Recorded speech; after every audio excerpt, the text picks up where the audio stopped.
Assalamualaikum warahmatullahi wabarakatuh. Oke guys, Beranda Pi Network sudah ada perubahan ya guys ya.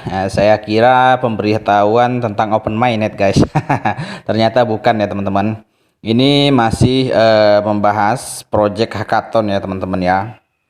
Jadi hackathon ini sama saja seperti perlombaan ya teman-teman ya. Sama ya guys ya, di Pi Browser juga dulu ada hackathon ya. Jadi hackathon itu sekitar diikuti oleh sekitar 1.200 berapa gitu guys. Kemudian yang hackathon winernya cuma ada 10 guys kalau nggak salah. Nah ini ya teman-teman ya. Jadi hackathonnya kemarin ini projectnya ya dari game, kemudian aplikasi berbasis lingkungan ya guys ya. Kemudian NFT ya. Dan masih banyak lagi ya teman-teman ya. Masih banyak lagi guys. Kemudian nah ini keterangannya di sini dan lainnya yang membantu memperluas jenis aplikasi berbasis blockchain yang dapat dibangun di platform Pi dan menunjukkan potensinya dengan kemampuan yang nyata agar ekosistem Pi menjadi matang dan berkembang. Nah ini ya teman-teman ya. Motor and flourish. Nah ini ya teman-teman ya. Jadi ekosistem Pi Network ini sekarang guys, ini masih belum matang ya teman-teman ya. Makanya saya selalu bilang guys, kemungkinan ya teman-teman ya, bulan Desember ini belum akan open mainnet guys.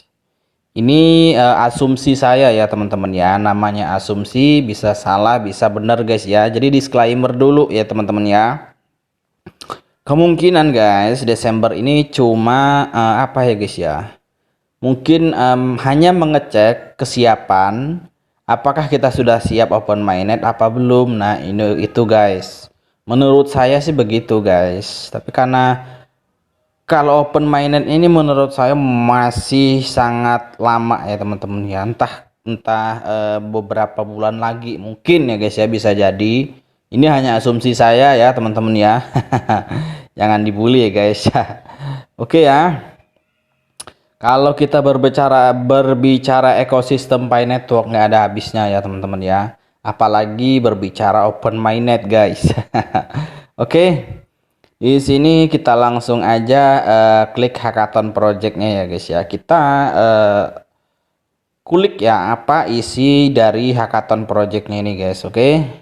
Oke ya teman-teman ya. Jadi di sini cuma pemberitahuan seperti ini aja ya guys ya. Di sini pemberitahuan pemenang hackathon universitas menampilkan utilitas jaringan Pi. Nah ini ya teman-teman ya.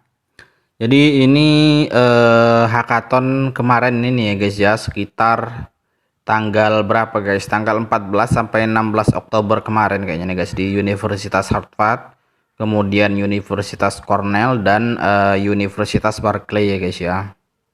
Di sini ada keterangannya di sana.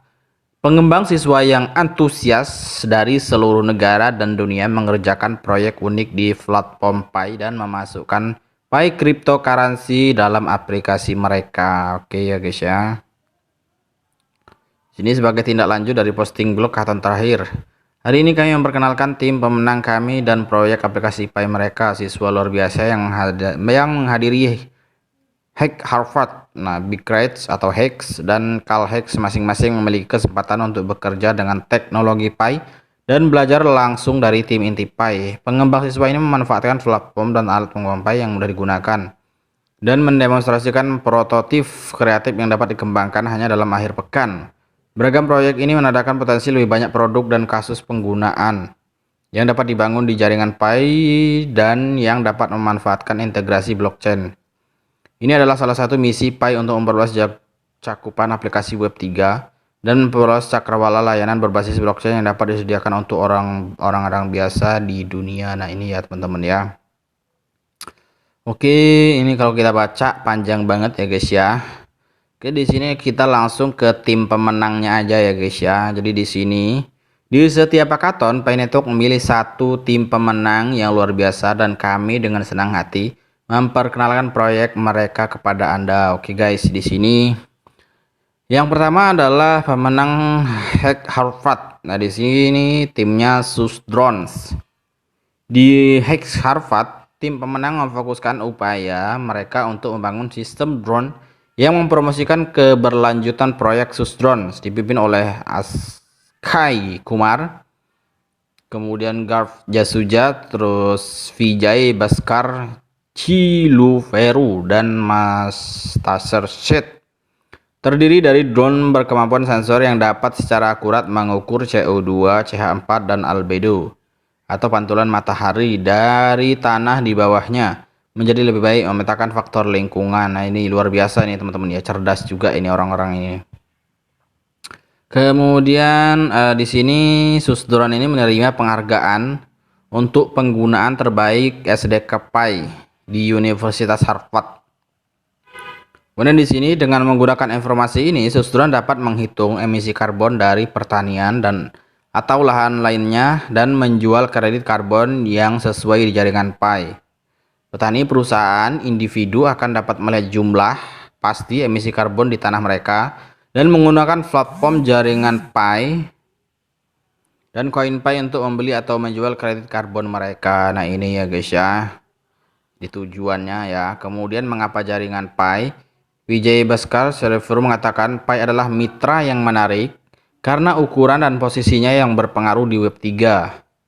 Anggota tim Akshay Kumar menambahkan bahwa mereka ingin memanfaatkan pemirsa yang jelas dan pengguna yang sudah ada. Ditambah kemudahan pengguna yang luar biasa karena kami tidak tahu banyak tentang blockchain. Nah, ini ya teman-teman ya. Ini salah satu kelebihan dari Pi Network guys. Pi Network ini komunitasnya sudah sangat besar ya guys ya. Ini salah satu komen ya guys.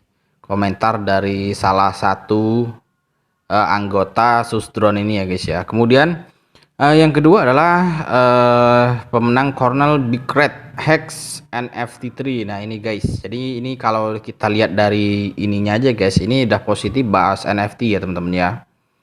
Proyek lain yang berfokus pada keberlanjutan tim pemenang Big Red atau Hex NFT3 yang dibuat oleh Atik Badrbach. Ini nama-namanya agak ribet ya guys. Lidah-lidah Indonesia, lidah kampung, suruh baca kayak ginian ya guys ya. Oke, tim NFT3 menerima penghargaan mereka dari anggota tim inti Swarob Hodel Tengah di Cornell University. NFT3 adalah proyek NFT yang dibangun di atas jaringan Pi yang dirancang untuk mendanai dan mendukung penanaman pohon di seluruh dunia. Visi NFT3 adalah bahwa setiap NFT3 mewakili pohon yang nyata dan unik. Pengguna dapat membeli dan menjual token ini menggunakan Pi Crypto. Algoritma kepemilikan NFT3 memperhitungkan jenis pohon, lokasi, usia, dan faktor lingkungan dan iklim untuk memberikan perkiraan kesehatan dan nilai pohon asli kepada pengguna. Oke guys, panjang banget ininya teman-teman ya. Kemudian di sini proyek ini memberikan komunitas dan individu kemampuan untuk mengambil tindakan nyata dengan cara virtual. Kami senang melihat seberapa tinggi proyek ini dapat berkembang. Kemudian pemenang hackathon yang ketiga ya guys ya. Ini pemenang Calhex Sparkle.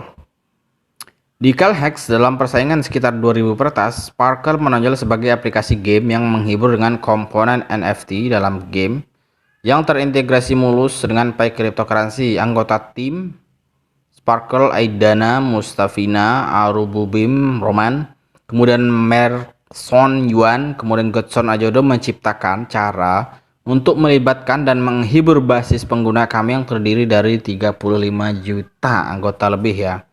Pengguna aktif dengan produk inti sederhana yang dapat berkembang seiring waktu. Ini ada videonya ya guys ya, sedang mempresentasikan ini ya teman-teman ya.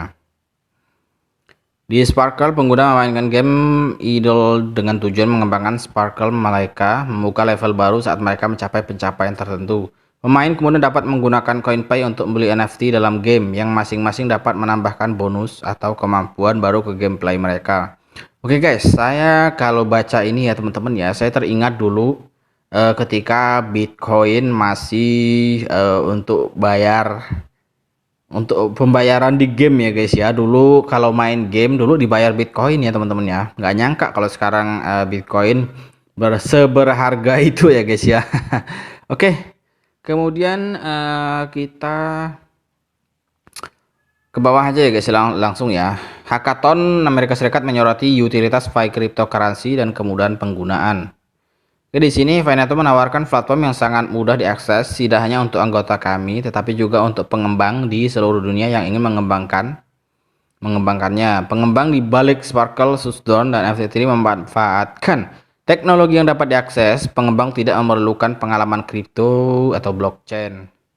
Kemudian di sini adalah sebelumnya langkah-langkah sederhana untuk membuat aplikasi Pi adalah membuat aplikasi web, menambahkan pustaka Pi JavaScript, kemudian melakukan panggilan API. Oke, kemudian di sini di luar para pemenang ini, proyek-proyek mengesankan lainnya mengintegrasikan teknologi Pi selama hackathon yang patut disebut terhormat. Ini termasuk Instafit, aplikasi perawatan, kesehatan, dan kebugaran, Pi Bakery, kemudian Crafty. Oke ya teman-teman ya, jadi hackathon ini sangat banyak sekali ya guys ya. Cuma yang menang hanya beberapa aja ya teman-teman ya. Oke guys, itu aja informasinya ya teman-teman ya. Semoga bermanfaat ya teman-teman ya, dan semoga juga open mainnet segera terlaksana ya guys ya. Mudah-mudahan. Oke. Sekian saja. Assalamualaikum warahmatullahi wabarakatuh.